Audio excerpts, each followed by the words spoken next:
11시 20분 지나고 있습니다. 주가가 오른 김에 내친 김에 위쪽으로 팍팍 달려줬으면 좋겠습니다만은 또 오늘 목요일이잖아요. 내일 금요일 또 뭐에서 뭐가 튀어나올지 트럼프가 뭔 얘기를 할지 이런 변동성들을 좀 가지고 있어 고민이 됩니다. 우리의 고민들 오늘 두 분과 함께 해결하도록 하겠습니다. 오장 터닝포인트 함께합니다. 헤르메스 스탁 하창한 본부장님 모셨고요. 주식명가 MTNW 허반석 어드바이저 함께하겠습니다. 어서 오십시오. 안녕하세요. 자, 터닝포인트 하나씩 보겠습니다. 좋은 얘기부터 하죠. 좋은 얘기. 딥시크 충격이 처음에는 시장의 충격이었는데 또 수혜를 받는 종목들도 꽤 있습니다. 네카오 전성시대. 네카오 정말 얼마 만에 듣는 얘기입니까? 카카오, 네이버. 카카오 같은 경우는 굉장히 오랜 기간 상당한 고통을 주고 이제 이따 지금 올라오는 건데요.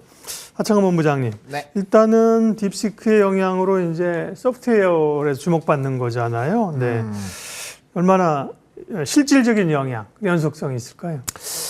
이건 좀 추가적인 이슈가 필요할 것 같아요. 사실상 카카오는 그래도 오늘 좀 잘 버티고 있는데 네이버 같은 경우는 지금 마이너스권으로 좀 돌아섰거든요. 그래서 사실 이제 말씀해 주신 것처럼 네카오가 최근에 굉장히 좀 좋은 기조를 보였고 또 이제 딥시크에 관련해서 정부뿐만 아니라 민간 기업들 같은 경우도 지금 차단을 하고 있는 움직임이 나타나고 있습니다. 만약에 그런 관점으로 된다면 최근에 샘 올트만이 또 왔다 갔기 때문에 카카오 쪽으로 테마성 수급은 좀 이어질 수 있을 것 같은데 사실상 올트만이 오고 가면서 어떠한 좀 큰 보따리 선물을 주고 간 것은 아니거든요. 그렇기 때문에 추후에 어떤 스토리가 또 나오는지에 따라서 주가의 상방이 좀 달라질 수 있지 않을까라고 보입니다. 다만 현재 시점에서 그래도 너무 부정적으로 볼 필요는 없을 것 같고요. 이게 보유자분들은 지금 좀 가지고 계시면 될 것 같은데 중요한 건 이제 신규 매수자가 살까 말까 이게 좀 중요한 포인트잖아요. 그래서 좀 돌파 매매가 확실히 됐을 때 좀 그때 접근을 해보시는 게 맞을 것 같습니다. 이제 네이버 같은 경우는 사실상 지금 보유자의 영역이긴 한데 24만 원이 좀 돌파가 돼야 될 것 같고요.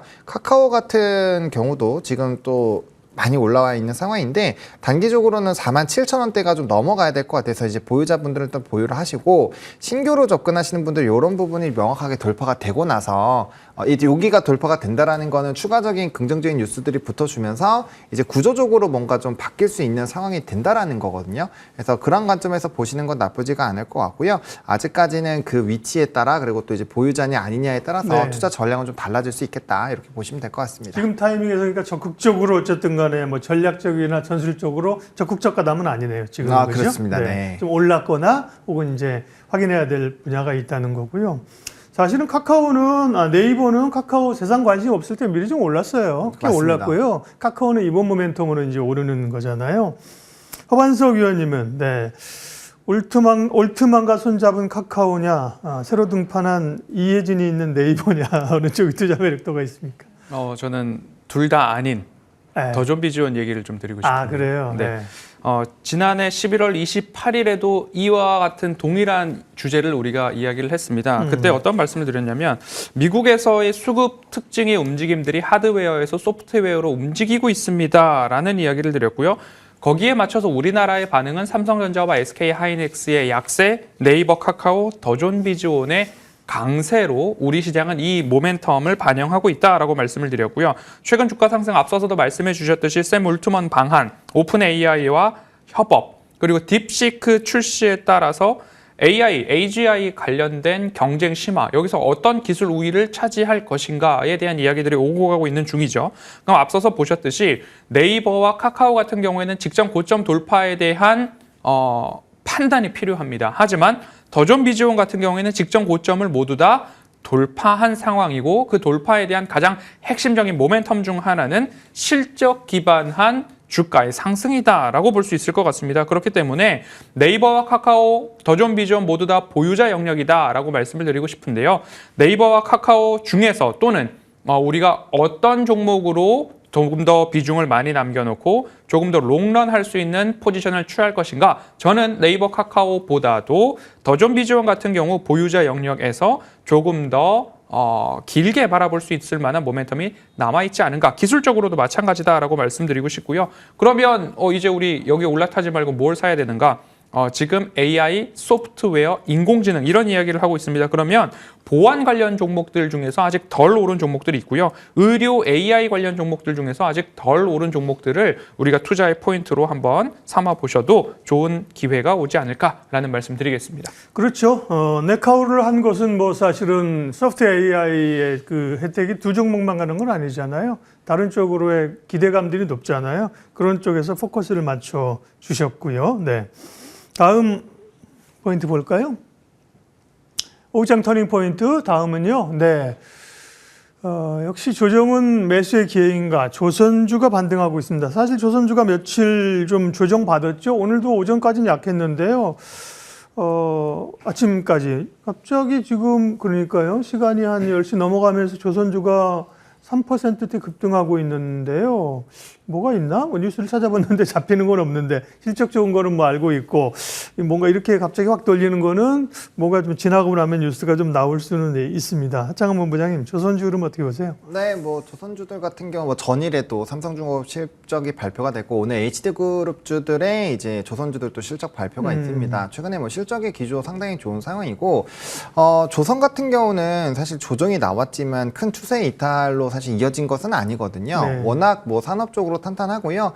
LNG 프로젝트 뭐 28년도까지 지금 쭉 깔려 있는 상황이고 또 요번에 일본에서 또 LNG에 대한 수출 또 확대에 따라서 또 프로젝트 확대, 또 LNG선에 대한 뭐 발주, 모멘텀들이 계속 늘어나고 있는 상황입니다. 그래서 사실상 조선주는 좀 가격이 높아져서 밸류적인 부분, 현재 수준으로 놓고 봤을 때 밸류적인 그런 부분과 물량에 대한 좀 순환매 관점으로 봤을 때 지금 조선주를 투자하는 게 더 빠를까 아니면 다른 종목으로 수급이 쏠린 쪽으로 하는 게 빠를까 그런 좀 이런 물량들의 이탈이 나오고 있는 것 같습니다. 근데 산업적으로는 저는 뭐 조선, 방산, 변압기 모두 다 문제가 없다라고 보여지고요. 만약에 이들 산업군들이 좀 강하게 눌리게 된다면 저는 매수로 적극 대응을 하시는 게 맞지 않을까 싶습니다. 실적에 대한 부분, 산업적인 성장, 또 이제 모멘텀들, 또 중국을 견제할 때 조선도 지금 언급이 나오고 있기는 합니다. 근데 사실상 하더라도 그냥 형식적인 확률이 좀 저는 높다라고 보여져요. 뒤에 어떠한 베너핏을 주지 않을까라고 보여지고요. 왜냐하면 조선업 같은 경우는 우리나라와 중국이 나눠져 있는데 우리나라를 압박을 세게 해버리면은 뭐 중국한테 미국이 맡기진 않을 거잖아요. 그러다 보니까 뭐 그런 부분에 좀 자유롭지 않을까 생각을 합니다. 뭐 MRO 모멘텀도 있고 또 함정 관련된 이슈도 있기 때문에 사실상 모멘텀이 굉장히 크고요. 또 최근에 해양 플랜트가 다시 한번 또 부각이 되고 있습니다. 그래서 그런 여러 가지 부분을 봤을 때 뭐 조선주는 좀 무난하게 보실 수 있을 것 같고 다만 이제 뭐 피팅이나 일부 종목군들은 좀 강하게 조정이 나온 종목군들이 있는데 그런 것들은 이제 실적에서의 뭔가 변화가 있는지를 보셔야 될 것 같고 예. 그런 변화에서 뭔가 큰 부담이 없는 종목군들이라면은 다시 스물스물 올라올 확률이 전 높기 때문에 눌림 매수로 보시면 될 것 같습니다. 예. 하나오션 같은 경우는 사실 뭐 큰 조정도 없었습니다. 그리고 이제 강하게 가고 있고요.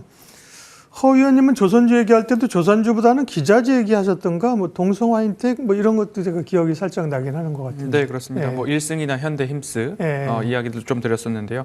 연휴 전 마지막 방송 1월 23일이었습니다. 그때도 마찬가지로 조선주 이야기하고 있는데 왜 재건주 이야기하냐? 왜 이런 이야기들을 가끔 주셨었는데 지금까지 지속적으로 말씀을 드리는 그 투자의 기조는요. 트럼프 트레이드와 머스크 트레이드 안에서 우리가 섹터별로 순환매가 이루어지고 있다라는 것을 꼭 기억해 보시면 좋겠습니다. 그러면 전력주가 있고 방산주가 있는데 그럼 전력주와 방산주 중에서 우리는 뭘 선택해야 되는가? 어디가 좋다라기보다는 지금 차트상 저위험 구간의 섹터가 어디냐라는 질문에 저는 전력주와 방산주 더 많이 오른 종목 중 섹터가 아니라 전력 말고 방산이 차트상 저위험 구간이었으니까 1월 2일 하나 에어로스페이스 이런 것들 말씀을 드렸고요. 지난 23일에는 조선주와 재건주 중에서 그럼 뭘 보겠냐? 그때 조선주가 엄청나게 활발한 움직임이었습니다. 그런데 저의 선택은 재건이었습니다. 왜냐하면 조선주가 많이 올라와 있는 상황에서 연휴를 앞두고서 차익 매물에 대한 욕구가 나타날 수 있는 곳은 많이 오른 종목들에서 그런 움직임들이 나올 수 있다라는 거죠. 네. 그렇게 해서 줄줄줄 흘러내렸다가 지금 왜 조선주가 다시 오르느냐?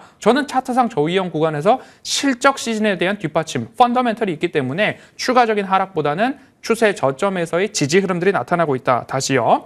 전력과 방산, 조선, 재건 이 안에서 많이 오르지 않은 종목으로의 수급 이동이 나타날 때는 빠르게 트레이딩 전략도 나쁘지 않겠다라는 말씀 드리고 싶고요. 여전히 탑픽으로는요. HD 현대마린 솔루션 1승, 현대 힘스 21성 구간에서는 우리가 매집 관점으로 대응이 옳지 않은가라는 의견 드리겠습니다.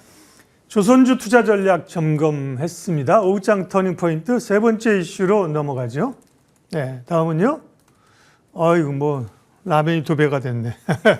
삼양식품이 오늘 또 뭐 삼양 대단합니다. 삼양식품 S&D 급등세를 나타내고 있고요. 음식료와 함께 그러게요. 화장품주들도 상승세로 돌아서면서 이런 것들은 하창한 본부장님 어쨌든 뭐 관세나 뭐 이런 거로부터 좀 자유롭다 뭐 이런 기대감 물론 실적이 있겠지만 그런 걸까요?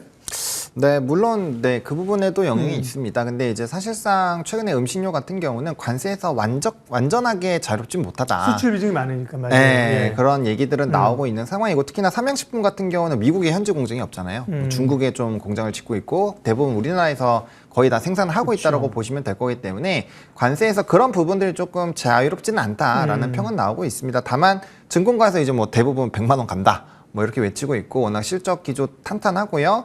또 거의 8년 연달아 수출의 기조가 상당히 좀 좋은 상황이고 뭐 HS 코드로 라면 쪽 이제 수출입 데이터 계속 보셔도 계속 점진적으로 잘 올라가고 있습니다. 그래서 사실상 좋은 기조가 유지가 되고 있다라고 보시면 될 것 같습니다. 그래서 이거는 실적에 대한 모멘텀 또 이제 증권가에서 대부분 좀 긍정적인 모멘텀에 대한 멘트를 치고 있기 때문에 수급이 쏠리고 있다라고 보시면 좋을 것 같고요.